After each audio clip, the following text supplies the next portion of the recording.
Don't let go, she whispered, though no one was there to hear it. The message had been sent with trembling fingers, in the last quiet minute before the world took everything from her. By the time the screen dimmed, the room had already gone cold, and the rain outside the window blurred the city lights into pale, wavering streaks. In the silence that followed, Evelyn Hart lay on the edge of a narrow sofa in a borrowed apartment, wrapped in a blanket that could not keep out the ache in her bones or the weight in her chest. She had been left there after the argument, after the slammed door, after the look in his eyes that said he had already decided she was too much trouble to keep. Now there was only the soft buzz of her phone, the faint smell of antiseptic from the little first aid kit someone had forgotten on the counter, and the message she had never meant to send. Across the city, in the top floor of a glass tower that overlooked the dark river, Alpha King Adrian Vale stood alone beside a wall of windows, his black suit jacket hanging open, his tie loosened, his expression unreadable as the rain struck the glass in silver threads. He had spent the entire evening in meetings he did not care about, listening to men with polished smiles speak in circles around problems they could not solve. Then his phone lit up. One message. No name at first, just a thread opened in the middle of a storm. He looked down with the same detached patience he used on counsels, on rivals, on anyone foolish enough to test his temper. But the words on the screen stopped him cold. They were short. Frayed. Sent with the kind of honesty people only used when they had run out of strength to pretend. His thumb hovered over the glass. His jaw tightened. And for the first time in years, the great Alpha King did not move. He read it once. Then again. The final line was so quiet it felt almost like a plea, "I don't think I can do this anymore." Something in his chest shifted, sharp and immediate, as if an unseen hand had closed around his heart. He turned from the window so fast the city lights flashed across his face. "Find her," he said, and his voice was low, steady, dangerous in its calm. No one in the room asked questions. No one dared. Within seconds, his assistant was already calling security, already tracing the origin of the message, already pulling up the address tied to the number that had sent it. Adrian stared at the screen, reading the same line a third time, and the silence around him seemed to deepen. He had missed the signs. The pauses. The forced smiles. The way Evelyn always apologized before she spoke, as if her existence itself might be an inconvenience. He had seen her as fragile, maybe, but never as someone standing at the edge of breaking. And now, too late, he understood that some wounds did not bleed where anyone could see them. A minute later, another message appeared beneath the first, the words trembling in their plainness. "If you ever wondered whether I mattered, this is your answer." Adrian's breath caught. His hand closed around the phone with sudden force, and the polished calm he wore like armor slipped just enough to reveal the fury underneath it, not the kind born of rage, but the kind born of regret. He had built empires on control. He had outlasted storms. He had bent powerful men to silence. But nothing in all his years had prepared him for the terrible, simple truth in that one broken message. She had asked to be seen. She had asked to matter. And someone had made her feel small enough to believe she did not. Adrian stepped toward the door, already moving, already deciding that whatever had happened to Evelyn Hart, the night was not over yet. The elevator doors opened onto the penthouse level with a soft chime that felt almost insulting in the stillness of the night. Adrian did not slow down. He moved through the hallway with the kind of controlled purpose that made even the air seem to step aside. His phone was still warm in his hand, Evelyn's final message glowing on the screen like a wound he could not stop staring at. By the time he reached the apartment door, the city had gone quiet beneath the rain, and the lights along the corridor cast his reflection into long, broken shapes across the polished glass. He did not knock at first. He simply stood there, listening. Nothing. No music. No voice. No movement. Only the muted hum of the building and the sound of rain tapping against the windows like impatient fingers. Then he tried the handle. Unlocked. The door opened with a whisper, and the sight inside froze him in place. The apartment was half dark, lit only by the thin silver wash from the windows. A lamp had been left on near the sofa, its light falling across the room in a fragile pool of gold. On the table beside it sat a half-finished glass of water, untouched. A folded blanket lay at the edge of the couch, as if someone had tried to make the place look orderly before they gave up. Adrian's gaze moved slowly, taking in every detail with a precision that felt almost unbearable. The phone he had called her on was there too, resting face down beside a small stack of unpaid papers and a cheap pen with a cracked cap. Nothing in the room looked dramatic. That was what made it worse. There was no grand evidence of heartbreak, no theatrical ruin. Just the quiet, ordinary traces of a life that had been fraying in private for far too long. Adrian stepped inside and closed the door behind him. The sound seemed too loud. He lowered his eyes to the screen again, reading the last message once more, as if the words might somehow change if he looked long enough. They did not. Instead, they grew heavier. If you ever wondered whether I mattered, this is your answer. His jaw tightened. He had seen power used as a weapon. He had seen people smile while twisting the knife. He had seen men hide cruelty behind polished manners and soft voices. But he had not seen this. Not until now. Not until he understood that Evelyn had not simply been hurt. She had been made to feel invisible. The realization settled over him with a cold, exact weight. His chest tightened, not with helplessness, but with something more dangerous. Regret, sharpened by fury, and beneath it all a hard, steady promise that had already begun to form. He crossed the room in silence and stopped beside the sofa. The blanket still carried the faint warmth of her body, and for one brief moment, the emptiness there felt louder than any scream. He looked down at the cushion where she had been lying and imagined her curled there alone, too exhausted to move, too proud to ask for comfort. The thought hit him harder than anything else. Evelyn had always been quiet in the way of people who had learned that speaking up often made things worse. She was careful with her words. Careful with her hopes. Careful with the little pieces of herself she allowed the world to see. And someone had taken that caution and mistaken it for weakness. Adrian lifted the phone again, his thumb hovering over the screen. There were no new messages yet. No explanation. No excuse that could possibly matter. Only that single, trembling line waiting between them like a final door neither of them had meant to open this way. He inhaled slowly, and when he exhaled, the calm in his face had changed. It was no longer the calm of a man who controlled every room he entered. It was the calm of a man who had just found the one thing he could not ignore. His eyes swept once more across the apartment, and then toward the dark hallway beyond the bedroom door. He knew, with a certainty that settled deep into his bones, that if Evelyn was still within reach of this building, he would find her. And when he did, there would be no polished apology, no careful distance, no pretended indifference. Only the truth. Only the answer she should have received the first time. His phone vibrated suddenly in his palm, and Adrian looked down. A new message had appeared. It was from an unknown number, and it contained only 4 words, "She is not alone." The message was still glowing in Adrian Hale's hand when he reached the penthouse door, and for a moment he did not move. The hallway beyond it was dark, quiet, and too still, the kind of stillness that made every sound feel sharpened. Somewhere inside, a clock ticked softly. Somewhere farther away, a door had been left ajar.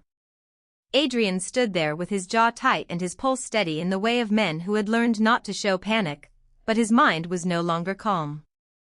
It was moving too fast, chasing one thought he could not shake: she is not alone. The words from the unknown number had changed the shape of the night. He looked again at Evelyn's message, at the trembling honesty of it, at the way she had reached out without wrapping her pain in pride. It was not a dramatic plea. It was something far more fragile. It was the kind of message someone sends when they have already run out of strength. Adrian pushed the door open and stepped inside. The apartment was dim, lit only by the city's reflection on the glass and the thin wash of rain against the windows. A lamp in the living room had been knocked sideways. A throw blanket had slipped to the floor. On the table, a glass of water sat untouched beside a phone charger and a half-open notebook, as if the room had paused in the middle of ordinary life and never found its way back. Adrian's eyes moved slowly across the space, taking in every detail with a precision that had once served him in boardrooms and negotiations, but tonight it served something older and more human.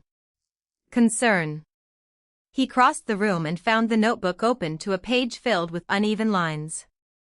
Evelyn's handwriting, small and careful, ran across the page in places where the ink had blurred slightly, as though her hand had trembled while she wrote. There were notes there. Reminders. A list of things to remember. A doctor's appointment. An address. A name scratched out and written again. Adrian read only the first few lines before the weight in his chest deepened. This was not the room of a woman who had fallen apart in a single moment. This was the room of someone who had been holding herself together for too long. He heard movement then. Not much. Just a faint sound from the bedroom, like fabric shifting against a chair. Adrian stopped at once. Every muscle in him went still. He looked toward the closed door, and his voice, when it came, was quiet enough to feel like a promise. Evelyn. No answer. He took one step closer. Then another. The rain tapped harder against the windows, and the apartment seemed to hold its breath with him. He reached the bedroom door and found it slightly open. The darkness inside was deeper, softer, almost protective. Adrian pushed it gently wider, and in the thin silver spill of city light, he saw her. Evelyn was sitting on the edge of the bed with her shoulders folded inward, one hand braced against the mattress as if it were the only thing keeping her upright. Her face was pale, her eyes swollen from tears she had clearly not wanted anyone to see, and when she looked up, there was a rawness in her expression that made something in Adrian break cleanly through his restraint. She had not been waiting to be rescued. She had been trying, in the quietest way possible, to endure. Adrian did not speak right away. He simply looked at her, and in that silence, Evelyn seemed to realize that she no longer had to explain the impossible. His phone buzzed again, but he ignored it. The unknown number could wait. The city could wait. Everything could wait except the small, shattered woman in front of him who had written one final message because she believed it might be the only thing left that mattered. Adrian took a slow breath and lowered himself to one knee beside her, not because he had to, but because it was the first honest thing he had done all night. You do not have to carry this alone anymore, he said, his voice low and certain. Evelyn's lips parted, but no words came out. Her hand tightened against the bedspread, as if she were afraid that if she let go, the room would vanish with him in it. Adrian glanced at the message still lit on his screen, then back at her. Whatever had happened before he arrived, whatever names or lies or silence had brought her to this edge, he understood one thing with painful clarity now. This was no longer about finding out what had gone wrong. It was about making sure she did not disappear inside it. And somewhere beyond the apartment walls, the unknown sender was still waiting for a reply. Adrian did not speak right away. He looked at Evelyn, at the way she sat so carefully still, as if even breathing too deeply might undo the fragile calm she had managed to hold together. The apartment felt changed now, not because the room was different, but because the truth had entered it and refused to leave. His phone remained in his hand, the last message from the unknown number glowing against his palm. She is not alone. He read it once, then again, and something in his chest tightened with a quiet, relentless certainty. Someone had wanted him to know that she had not been abandoned in the dark after all. Evelyn's eyes moved to his face, searching for the answer he had not yet given her. Who sent it? She asked softly. Her voice was thin from exhaustion, but it carried the faint edge of hope that comes only after too much pain. Adrian slid his gaze to the screen, then back to her. I do not know yet, he said, and because he could not offer certainty where he had none, he offered something better. But I am going to find out. Evelyn swallowed, her fingers curling against the blanket. She had learned not to trust promises too quickly. The night had taught her that words could disappear almost as fast as people did. Adrian saw that hesitation immediately. He understood it in the way her shoulders stayed tense, in the way her eyes did not soften, even when he spoke with care. So he did not ask for trust. He simply sat beside her, close enough that she could feel he was there, far enough that she would not feel cornered. Outside, the city kept moving as if nothing in the world had shifted. Traffic whispered somewhere far below the penthouse windows. A siren passed in the distance and faded. But inside the room, every second felt heavy with the aftershock of what had been nearly lost. Adrian turned the phone slightly and opened the message thread again. There was the final cry she had sent. There was the second message from the unknown number. And now, as he stared at the screen, another notification appeared. A location marker. No explanation. No name. Just an address. His eyes narrowed. Evelyn noticed the change in his expression at once. "What is it?" she asked. Adrian lifted the phone so she could see the screen if she wanted to, but he did not press it into her hand. Not yet. The address was familiar in the way certain places become familiar to men who have spent years learning the hidden maps of power. It was not far from the private district near the river, behind a row of old buildings no one in polite circles ever mentioned. A place where secrets could be kept, and where people with influence could meet without witnesses. He stood slowly, the movement controlled, his jaw set in that quiet way that meant he had already begun to make decisions. Evelyn watched him rise, and for a brief second fear crossed her face again, sharp and unmistakable.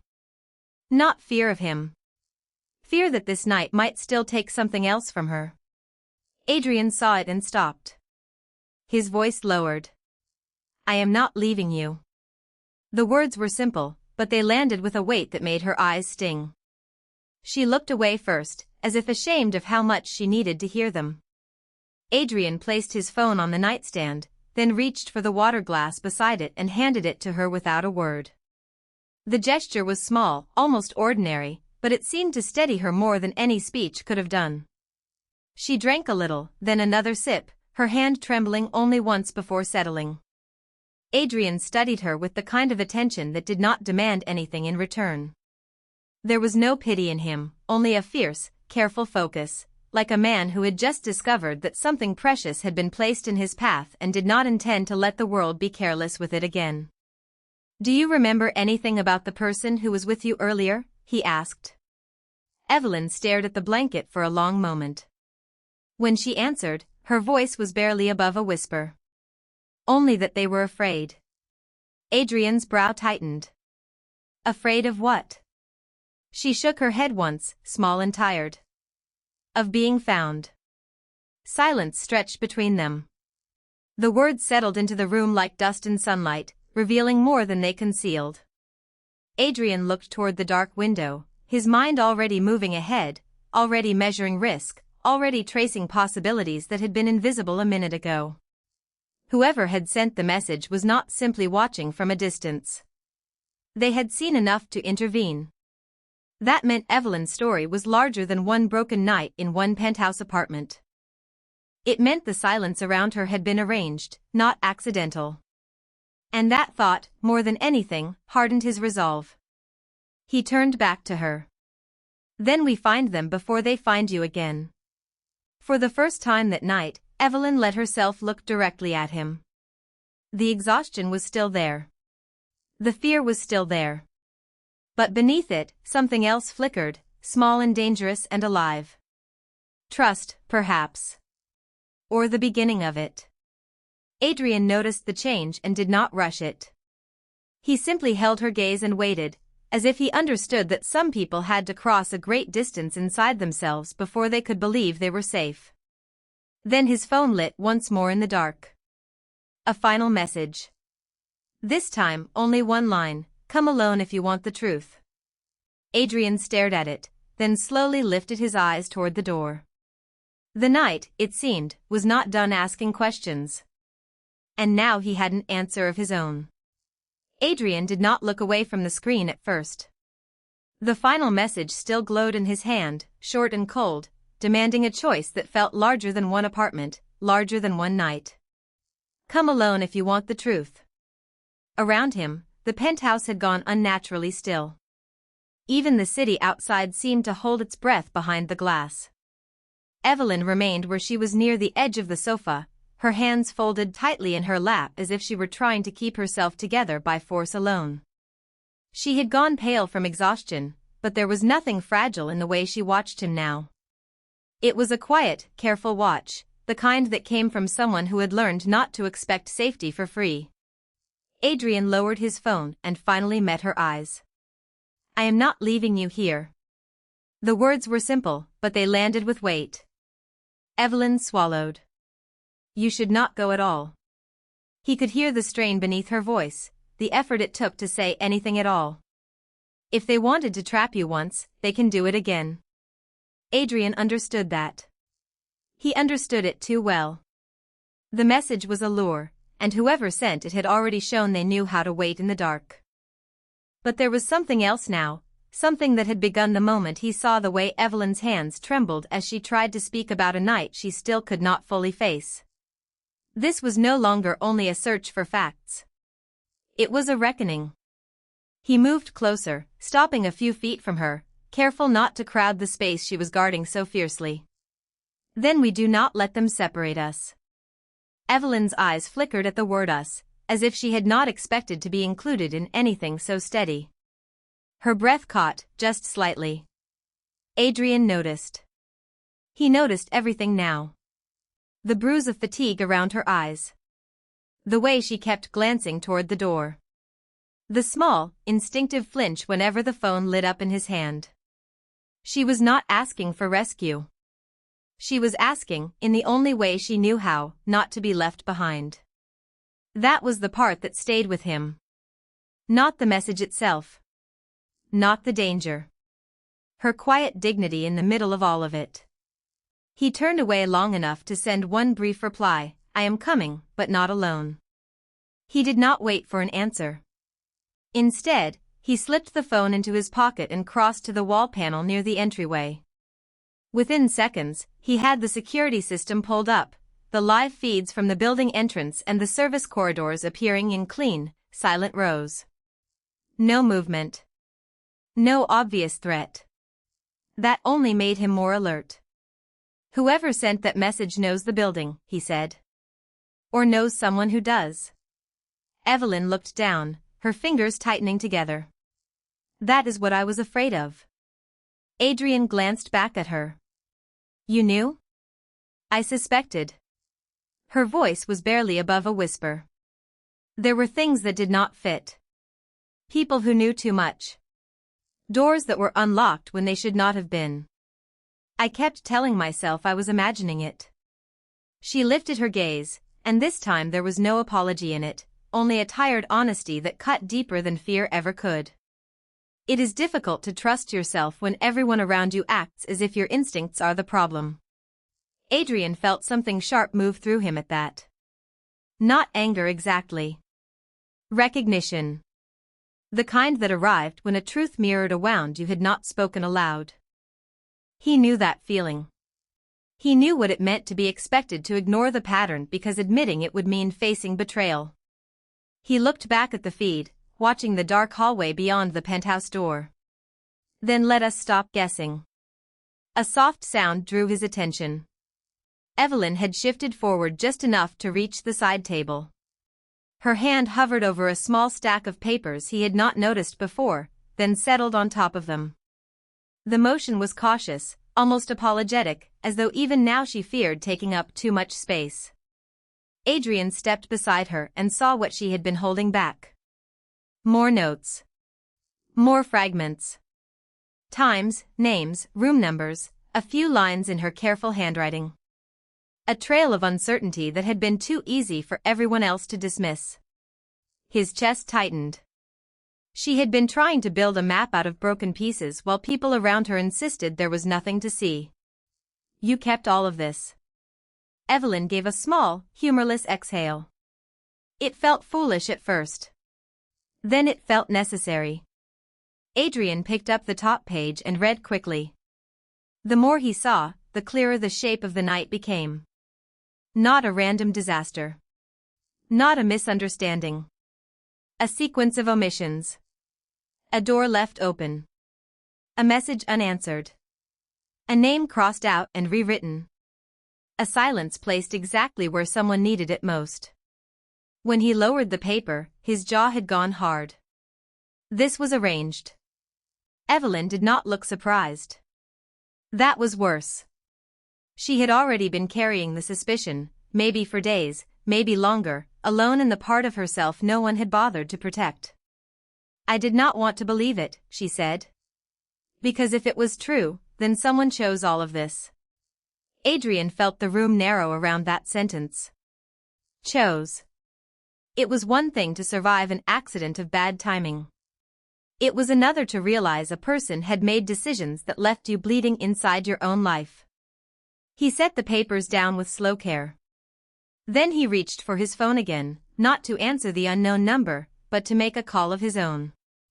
Get me every security record from this building for the last 48 hours, he said when the line connected. His voice had turned low and precise, the tone of a man who had stopped entertaining illusions. And I want the service logs, keycard access, elevator use, and any missing camera footage. Yes, all of it. He ended the call before the other person could ask questions and looked back at Evelyn. Her shoulders had tightened, but there was something different in her expression now. Not relief. Not yet. But a faint, fragile sense that the truth had finally stopped hiding from her. Adrian crossed the space between them and held out his hand, not pressing, only offering. You do not have to sit in this alone anymore. For a moment, she only stared at it. Then, slowly, as if she were learning a new language, she placed her fingers in his. Her touch was cool and unsteady at first, then a little firmer when he did not move, did not demand, only held on as though her trust were something precious and breakable. Adrian closed his hand gently around hers. Outside, somewhere below the penthouse, a car door slammed in the darkness. Both of them heard it. Both of them went still. And in that instant, the quiet apartment changed again. Not because the danger had arrived, but because they both understood it had never truly left. Adrian lifted his head toward the door, listening. Evelyn's fingers tightened once around his.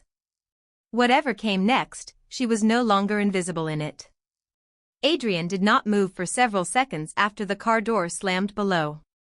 The sound had been faint, distant, almost swallowed by the glass and steel of the penthouse, but it changed the air anyway. Evelyn felt it too. She saw it in the way his shoulders tightened, in the way his hands stayed wrapped around hers as if he had already decided not to let go. The city lights shimmered beyond the windows, cold and endless, while inside the room everything had narrowed to the quiet space between them and the fear they were both trying not to name. Adrian looked down at the phone in his other hand. The last message was still there. Come alone if you want the truth. He read it once, then again, his jaw set hard with the kind of stillness that came before a decision. Evelyn watched him carefully, searching his face for the answer he had not spoken yet. You know who sent it, she said softly. It was not really a question. Adrian did not deny it. That alone told her enough. The person on the other side of the message was not a stranger in the ordinary sense. They were someone who knew where to reach him, someone who understood exactly how to pull him into the center of this before he could choose a safer path. I know enough, he said at last. His voice was low, controlled, but there was something else beneath it now. Not confusion. Not hesitation. Resolve. He looked toward the darkened glass of the balcony door, then back to Evelyn. And I am done waiting for permission to protect what matters. The words settled between them with quiet force. Evelyn's throat tightened. No one had ever spoken about her like that before, not as something fragile to be hidden, but as someone worth standing for. She had spent so long learning how to take up as little space as possible that hearing the opposite felt almost unreal. Adrian noticed the way her expression shifted, and his face softened just enough to remind her he was still here, still present, still choosing every word carefully. "Stay close to me," he said. "If this is what I think it is, then whoever sent that message is trying to force a reckoning." Evelyn's fingers tightened around his for a brief moment before she answered. "And if it is not?" Adrian gave the smallest shake of his head. "Then we will still know more than we do now." He released her hand only long enough to take off his suit jacket and lay it over the back of a chair, a small, practical motion that somehow made the room feel more real. Then he crossed to the console near the wall and picked up the second phone resting there, the one he had not checked since earlier that evening. A name appeared on the screen after one ring. He answered without greeting. "Where are you?" There was a pause, then a voice, muffled and distant. Adrian listened, his expression turning sharper with each passing second. Evelyn could not hear the words, but she could feel the change in him. Not fear. Not exactly. Recognition. When he finally ended the call, he stood very still, holding the phone at his side as if he were measuring the weight of what he had just learned. "They are here," he said quietly. Evelyn's breath caught. "Who is here?" Adrian looked at her then, and for the first time that night, there was no shield in his eyes. Only the bare truth. "The people who should have told you everything a long time ago." The room seemed to close in around that sentence. Evelyn rose slowly from the sofa, not because she felt brave, but because she could not bear sitting while the truth kept moving closer. "About me?" she asked. Adrian met her gaze. "About both of us." Before she could ask what he meant, his phone lit up again. One new message. One location. A parking level beneath the building. No name. No explanation. Only a simple instruction. Adrian stared at it, then lifted his eyes toward the darkened corridor outside the penthouse door. The silence that followed was sharper than any noise. Evelyn could feel the pulse of it in her wrists, in the air, in the slow breath she drew and held. Adrian folded the phone shut and turned toward her. "We are going together," he said. It was not a request, and he did not pretend it was. But there was care in it, too. A promise wrapped inside the command. Evelyn looked at the closed door, then at the man standing beside her with unwavering calm in the middle of a night that was no longer safe to ignore. Something inside her shifted, small but unmistakable. For the first time, she was not bracing for abandonment. She was bracing for the truth. And somewhere below them, in the dark levels beneath the penthouse, that truth was waiting. Adrian did not let go of Evelyn's hand as they left the penthouse. The elevator descended in near silence, carrying them toward the parking level where the air felt colder and heavier, as if the building itself knew something was waiting below. Evelyn kept her eyes on the mirrored doors, but she could feel Adrian beside her, steady and watchful, a quiet wall between her and whatever had been circling them all night. When the doors opened, the garage lights spilled across polished concrete and parked black cars, and there, near the far wall, stood a man in a dark coat with his hands folded behind his back. He looked patient. That was what made him frightening. Not urgency. Not panic. Patience. Adrian stopped a few feet away, and the man lifted his head. "You came," he said. His voice was smooth, almost polite. Evelyn's pulse tightened. She had never seen him before, but the way he held himself made the space around him feel smaller. Adrian did not answer the greeting. His gaze stayed level, unreadable. "You sent the message," he said. The man's mouth curved faintly. "Only because I wanted to know whether you still cared." Evelyn felt the words land like a cold drop of water. Care. The word did not belong here, not in this garage, not under these sharp white lights, not between a man who had spent the night guarding her and a stranger who spoke as if he had the right to test him. Adrian's thumb brushed once over the back of her hand, a quiet reminder that he was still there. "Talk," he said. The stranger's eyes moved to Evelyn for the first time, and something unreadable passed across his face. Not surprise. Recognition. Evelyn felt her spine go still. The man reached into his coat and drew out a small envelope, then held it out without stepping closer. Your last message was not meant for him, he said softly. It was meant for her. Adrian did not take the envelope immediately. His jaw tightened, just enough to be seen. What did she write? The man looked past him, as if listening for footsteps in the dark corners of the garage. That depends, he said. Are you ready to hear the part she never sent? Evelyn felt her breath catch.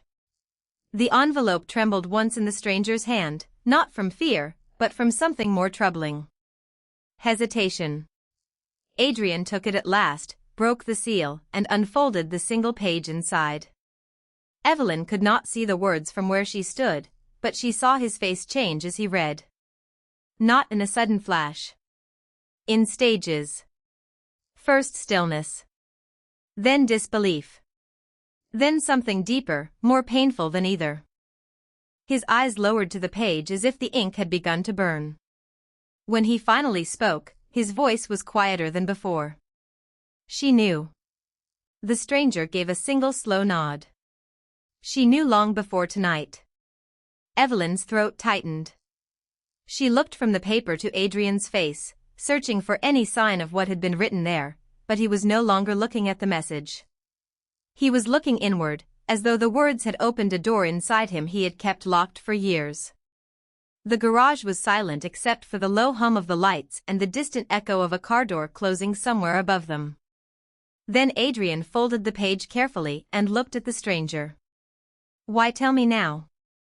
The answer came after a pause long enough to feel deliberate. Because she asked for help, the man said. And because if you had read it sooner, you might have reached her before she was forced to hide. The sentence settled between them like a shadow. Evelyn felt the truth in it before she understood it. Forced to hide. Not chosen. Not disappeared. Hidden. Adrian's expression hardened, but beneath it there was something else now, something raw and focused. He slipped the paper into his coat pocket as if it were fragile, as if the weight of it mattered more than anything else in the world. Then he turned slightly toward Evelyn, and his voice softened. You heard that. She nodded once. He held her gaze for a long moment, and in that look there was no distance left, no careful control, only a promise forming in real time. Whatever this message had opened, he would not let her face it alone. The stranger stepped back into the wash of shadow, already withdrawing as if his part in the night had been completed. If you want the rest, he said, you will need to come where she was taken. Adrian did not ask where. He only asked one question, low and unshaken. Can she still be found? The man answered after a beat. Tonight, yes. Evelyn felt Adrian's hand tighten around hers. Not enough to hurt. Just enough to anchor. The lights above them hummed on, bright and indifferent, but the world between those three people had shifted completely. The message was no longer just a message. It was a trail. And somewhere beyond the garage, beyond the cold steel of the building, the truth had begun to move again. Adrian did not speak for several seconds after the stranger gave them the address. The garage seemed to hold its breath around them, the cold concrete, the humming lights, the quiet echo of Evelyn's own pulse. She stood close enough to feel the steady heat of his hand around hers, and that simple contact kept her grounded when everything else felt uncertain. Somewhere above them, the penthouse waited in perfect silence, but down here, in the dim wash of the parking level, the night had begun to feel very real. Adrian's eyes stayed fixed on the man in front of him, calm and unreadable, yet Evelyn could feel the shift in him, the sharpened focus, the decision already forming. He was no longer reacting to the message. He was moving toward the truth. Take us there, he said at last. The stranger hesitated only once, then nodded toward a dark sedan parked near the far row. Evelyn looked at the vehicle, then at Adrian, and for one brief second she saw something in his face that softened her fear. He was not just listening to the warning. He was listening to her silence too, as if he understood that fear did not always arrive as panic. Sometimes it arrived as stillness. Sometimes it sat in the chest like a stone. "If this is a trap," she said quietly, "I do not want you walking into it because of me." Adrian turned toward her then, and the look he gave her was so steady it nearly undid her. "You are not the reason," he said. "You are the one they tried to leave behind." The words landed with a strange kind of tenderness, and Evelyn had to look away for a moment because she felt the sting of them too deeply. For so long, being left behind had been a wound she carried without naming. Hearing it spoken aloud did not hurt less, but it made the truth impossible to deny. The stranger opened the car door and waited. Adrian led her forward without rushing, his hands still firm around hers, his body angled slightly in front of her as they moved through the shadows between parked cars. It was a small thing, almost invisible to anyone watching, but to Evelyn it felt like being shielded from a storm she had spent too many years standing in alone. The sedan smelled faintly of leather and rain. When they got inside, the doors shut with a soft, final sound that made the garage feel even farther away. The stranger started the engine, and the car rolled forward into the dark, smooth and quiet as a secret. Evelyn stared out the window at the passing columns and silver lights, but her thoughts were not on the building anymore. They were on the message, on the woman who had written it, on why someone would leave a final note only to be found this way. Adrian sat beside her without speaking, but his silence was no longer empty. It was watchful. Protective. The kind of silence that held a promise in it. After a few minutes, the stranger glanced at them through the rearview mirror. "You should know," he said, "this is not just about what happened tonight." Adrian did not answer immediately. Evelyn felt his thumb move once across the back of her hand, a slow, careful motion that steadied her more than any speech could have. Then he said, "Tell me what you mean." The man kept his eyes on the road. The woman who sent that message was not the first to disappear near the north side of the city. There have been others. Quiet ones. People nobody noticed until it was too late. Evelyn went still. The air in the car seemed to tighten around the words. Adrian's jaw set, but when he spoke again, his voice remained low and even. "And you waited until now to say this." The stranger's mouth pulled into something that was not quite a smile. "I waited until I knew you would come." No one answered that. The road stretched ahead in long, dark lines, and the city lights beyond the glass looked colder now, more distant, as if they belonged to another life entirely. Evelyn looked down at her own hands, then at Adrian's, and realized that the fear she felt was no longer only for herself. It had become something larger, something that reached beyond one message, beyond one night, beyond one woman who had been left with nothing but a final plea. Whatever waited at the end of this drive had been moving for a long time. And now, at last, it had been seen. The road ended at a narrow service entrance tucked behind an old municipal building, where the city noise faded into a low, distant hum. Adrian had barely stepped out before the air seemed to change. Evelyn felt it too. The place was quiet in a way that made every breath sound too loud, every shadow feel awake. A single lamp above the door flickered weakly against the concrete, and the stranger who had led them here stopped beside a rusted metal frame and nodded once toward the stairs. "Down there," he said. "That is where she last tried to reach someone." Evelyn's fingers curled slowly inside Adrian's hand. He felt the movement and looked down at her, not with pity, but with a kind of steady patience that told her she did not have to explain the fear that tightened her chest. They descended together, step by step, into a lower level lined with old storage doors and forgotten utility rooms. The walls were cold. The light was dim. Yet at the bottom of the stairwell, behind a half-open door, a small desk sat beneath a pale bulb, and on that desk was the thing they had come for, a phone older than Adrian expected, its screen cracked but still alive. Evelyn stared at it as if it might disappear if she breathed too hard. The stranger did not enter the room. He remained in the doorway, hands in his pockets, gaze fixed somewhere over her shoulder. "She left it there before she went missing," he said quietly. "No one thought to check the contents." Adrian moved first. He crossed the room in 3 measured steps, picked up the phone, and studied the screen. One message remained open, frozen at the exact moment it had been sent. It was addressed to him. Evelyn could not see every word from where she stood, but she saw his expression change in a way that was almost imperceptible and somehow more frightening than anger. Not because he looked hard. Because he looked wounded. He held the phone a little closer, as if the message had weight. Then he read it again. And again. The room seemed to narrow around the silence. Evelyn watched the muscles in his jaw tighten, watched the breath leave him in a slow, controlled line through his nose. When he finally lowered the phone, his eyes were not on the screen anymore. They were far away, full of a truth he had just been forced to meet. "She knew," he said, his voice low.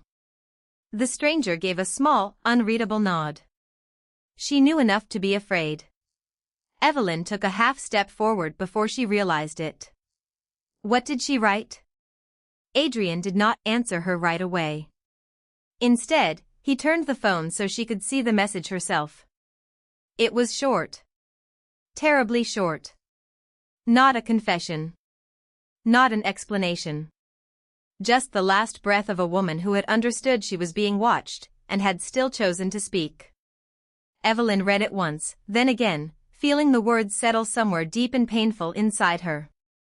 Her throat tightened. This was not the kind of message people sent when they expected rescue. It was the kind they sent when they were already running out of time. Adrian closed his fingers around the phone. For a long moment, he did not move. Then he typed with careful precision, each letter deliberate, each pause full of meaning. Evelyn could see only fragments of the reply as his thumb moved across the screen. He did not promise revenge. He did not speak like a king. He wrote like a man who had finally understood what he should have seen sooner. When he pressed send, the sound was barely more than a whisper. Yet Evelyn felt it land with the force of a door opening in a house that had been shut for too long. He handed the phone back to the desk and turned toward the stairwell, but not before reaching for her hand again. This time, his grip was firmer, warmer, certain. "We are not done," he said. It was not a threat. It was a vow. Above them, somewhere in the city, the night continued as if nothing had changed. Cars moved. Lights shone. People slept unaware of how close the truth had come to surfacing. But down in that cold little room, with one cracked screen and one final message between the living and the lost, everything had already changed. Evelyn looked up at him and saw no distance left in his face, no hesitation, no room for pretending. The broken pieces of the night had begun to fit together at last. And as Adrian led her back toward the stairs, following the thread that her final message had left behind, Evelyn understood something she had never allowed herself to believe before. Even after the worst had happened, even after being left behind, a voice could still reach the right person. A plea could still become a path. And sometimes, the answer came too late to save what was lost, but exactly on time to save what remained. By the time they reached the room below, the night had gone quiet in a way that felt almost sacred. The old municipal building stood above them like a shell of another life, all worn concrete and tired steel, but inside that narrow space the air felt strangely alive. Evelyn stayed close to Adrian as the stranger powered on the cracked monitor, the blue glow washing over their faces in soft pulses. For a moment, no one spoke. Even the room seemed to wait. Then the screen flickered, and the final message came back into view. Evelyn's breath caught. It was not long. It was not polished. It was not meant to sound brave. That was what made it hurt so deeply. It was a plea written by someone who had reached the edge of her strength and still thought first of the man she had loved. Adrian did not blink as he read it again. His jaw tightened once, then again, as if each word were landing somewhere deeper than the last. The message was simple enough for anyone else to miss the weight of it, but not for him. Not after what he knew now. She had been alone when she sent it. She had been scared. She had still tried to protect someone else. That truth moved through him with a force that did not need anger to be devastating. It only needed clarity. Evelyn watched his face change, slowly, as if the world inside him were rearranging itself one painful piece at a time. The man who had seemed impossible to reach an hour ago was standing in front of her now with his guard lowered, his silence no longer cold but focused, almost reverent. He looked at the message one more time, then at the stranger. "Who saw this first?" he asked. The question was calm, but the room sharpened around it. The stranger swallowed and nodded toward the terminal. "Only me. I kept it hidden until I knew who should hear it." Adrian absorbed that without reaction, but Evelyn could feel the weight of it. Someone had tried to bury her voice. Someone had hoped this would disappear into the noise of the city, into the static of a broken system, into the long dark of being forgotten. Instead, it had been carried here. Preserved. Returned. A new kind of silence settled over the room, not empty, but full. Full of grief. Full of recognition. Full of the terrible tenderness that comes when truth finally arrives too late to change the past and exactly in time to change what comes next. Evelyn stepped closer, her hand hovering near the edge of the table before resting there.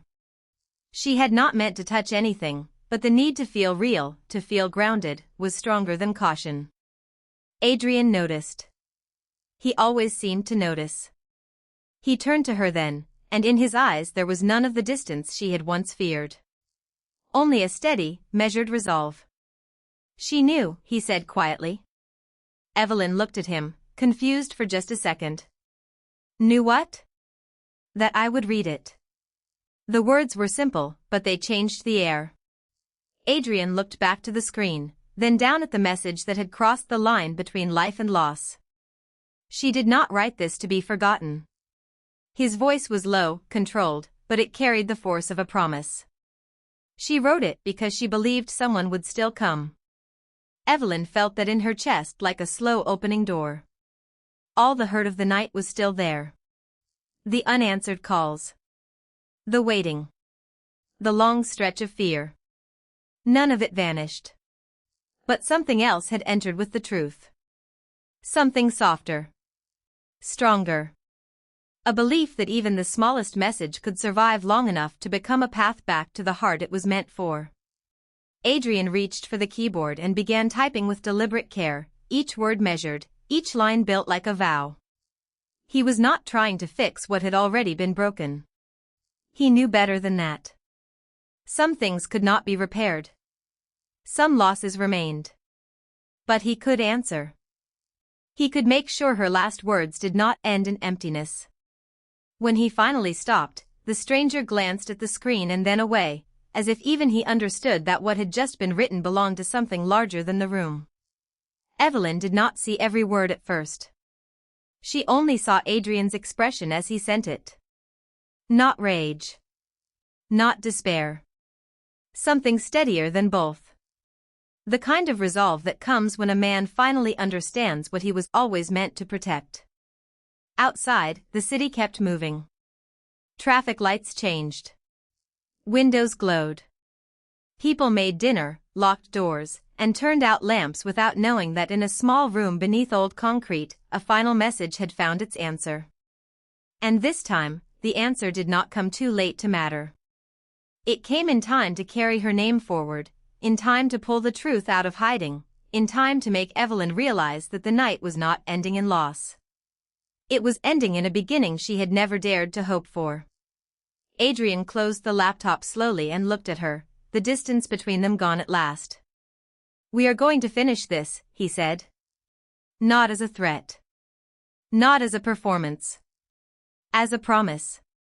And for the first time since the world had fallen apart, Evelyn believed him. By morning, the first hard edges of the truth had begun to soften.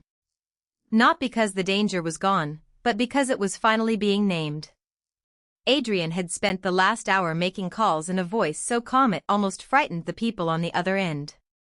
Evelyn watched him from the small kitchen of the safe apartment, where the light over the sink hummed quietly and a pot of coffee had gone untouched. He was putting pieces in motion now. Quietly. Methodically.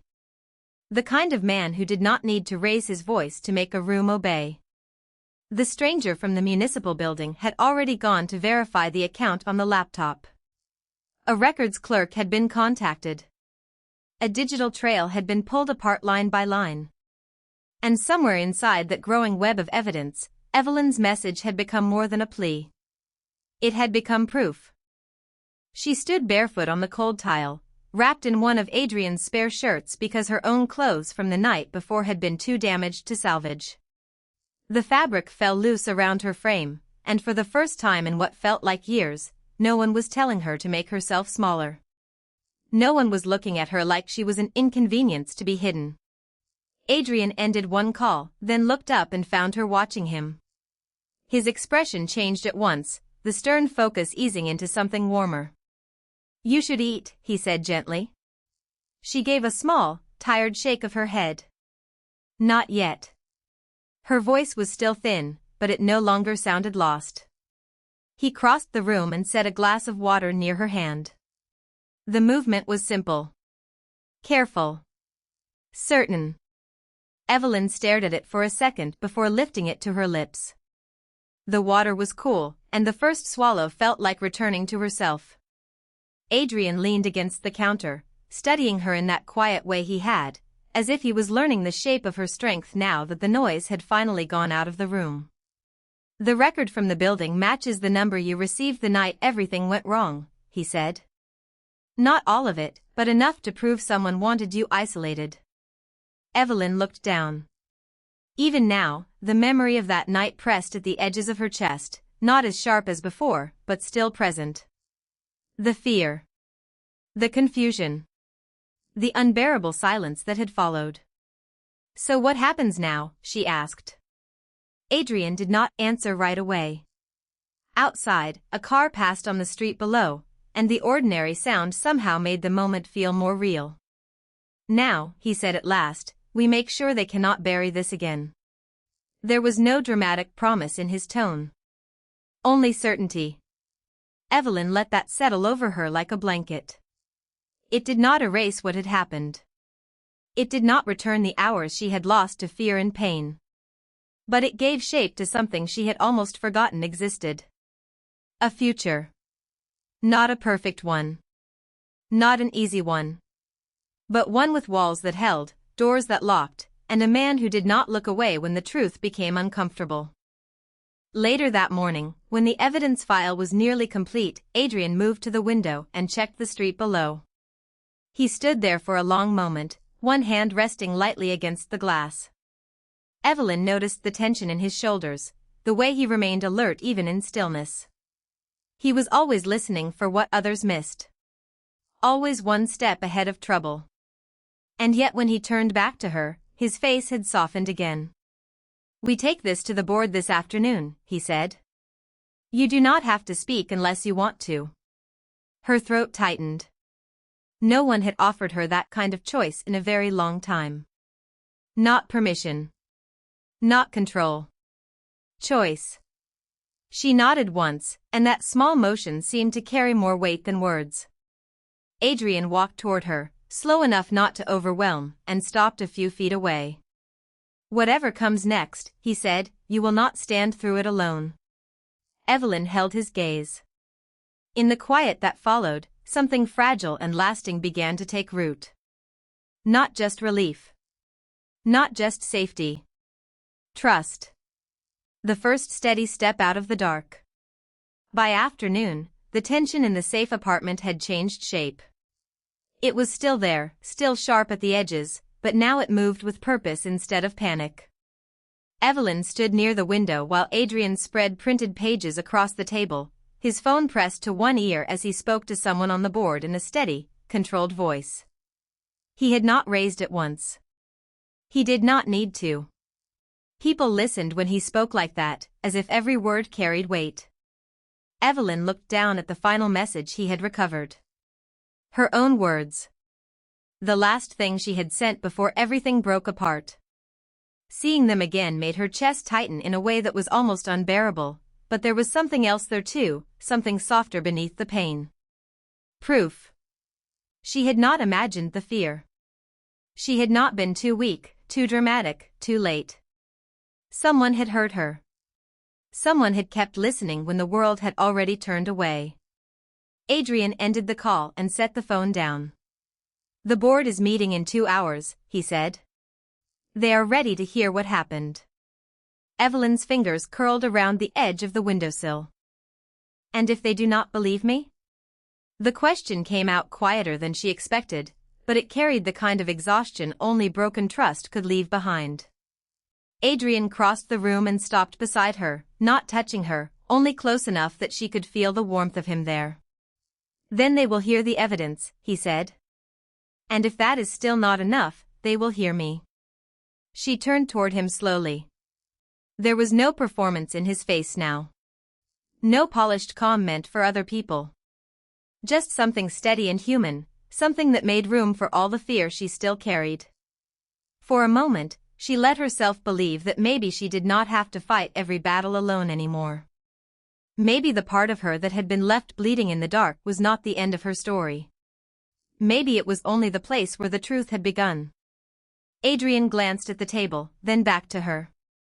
"There is something else," he said. "The message trail does not stop with the one who abandoned you. It leads upward. Someone bigger helped bury this." The words settled between them like a new shadow. Not to frighten her this time, but to show her the shape of the world she was about to face. Evelyn drew in a slow breath. The fear was still there, but it no longer ruled her body. "Then we expose all of it," she said. Adrian's gaze held hers for a long second. Then, very quietly, he nodded. "Yes," he said. "We do." The way he said we changed something in her. It was small, almost invisible, but it reached deep. Not rescue. Not ownership. Partnership. A place beside him, not beneath him. For the first time in days, Evelyn straightened her shoulders without forcing herself to. She reached for the pages on the table and smoothed the top sheet with careful hands. The message had begun this journey. Her voice, captured in a moment of pain, had found the one person who refused to let it disappear. And now that the truth was finally moving toward daylight, she could feel the first fragile shape of something new taking form inside her. Not just survival. Not just relief. Hope, quiet and stubborn, like a flame that had survived the storm and refused to go out. The first light of morning moved across the safe apartment in a pale, honest line, turning the windows silver and the table warm where Adrian had left the last stack of pages. Evelyn stood beside him without speaking, her hands wrapped around a mug that had gone cold long ago, listening to the quiet as if it might break. But it did not. It held. Outside, the city had begun to wake with the distant hum of traffic and the soft pulse of an ordinary day, and that ordinary sound felt like a miracle after everything they had lived through. Adrian set his phone down and looked at her, not with the sharp focus of a man preparing for a fight, but with something steadier. Something gentler. He had spent the night confirming what the message had already started, and now there was no more room left for doubt. The people who had tried to bury the truth had overplayed their hands. The evidence was there, clear and undeniable, and it was enough to bring every hidden piece into the light. Evelyn lifted her eyes to his, and for a moment she saw the weight he carried, not only for the city board or the public response waiting beyond the door, but for her too. He had become the kind of man who did not turn away when things were ugly. He stayed. He listened. He answered. "It is time," he said quietly. She nodded once. It was not fear that made her breath catch. It was the strange, fragile recognition that her life was no longer being decided in rooms she could not enter. She was here now. Present. Witness. A voice of her own. By noon, the truth had begun to move faster than the lies ever could. Adrian stood at the front of a conference room with the board seated in rigid silence, and when he spoke, he did not waste a single word. He laid out the record, the pattern, the missing pieces, and the message that had reached him in the dark before anyone else had thought to listen. Evelyn stood beside him, not hidden, not asked to wait in another room, but there in full view, her shoulders straight and her expression calm in a way that would have once seemed impossible. When the room turned toward her, she did not look down. She met their eyes. The silence that followed was deep enough to feel like a door closing behind the past. Then one of the directors lowered his gaze. Another did the same. The power that had once fed on shame had nothing left to feed on now. When it was over, when the final decision had been made and the last apology had been spoken, Adrian found her in the hallway where sunlight spilled across the floor in a bright, clean rectangle. She was still holding herself carefully, as if she was not entirely sure the world had stopped shifting beneath her feet.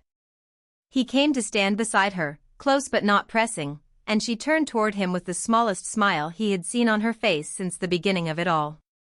"You came back for the truth," she said softly.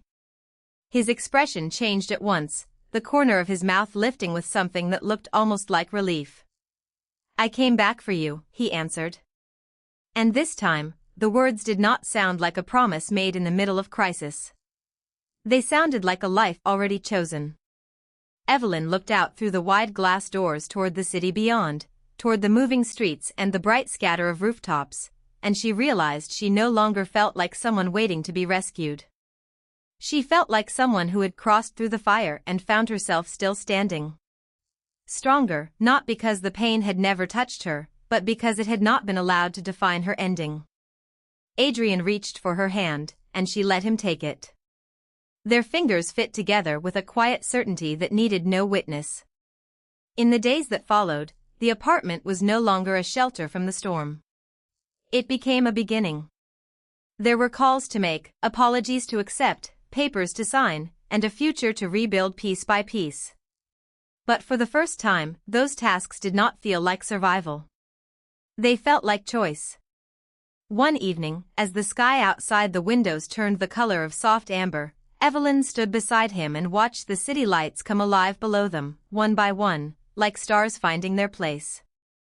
Adrian glanced at her, and she saw the question in his eyes before he even spoke it. He did not ask whether she was ready for a perfect life. He asked whether she was ready for a real one. She smiled, small and sure, and leaned her shoulder lightly against his. The answer was already there between them. Not perfect. Not painless. But honest. Gentle. Ours. And somewhere deep in the quiet between one heartbeat and the next, the last message was finally answered.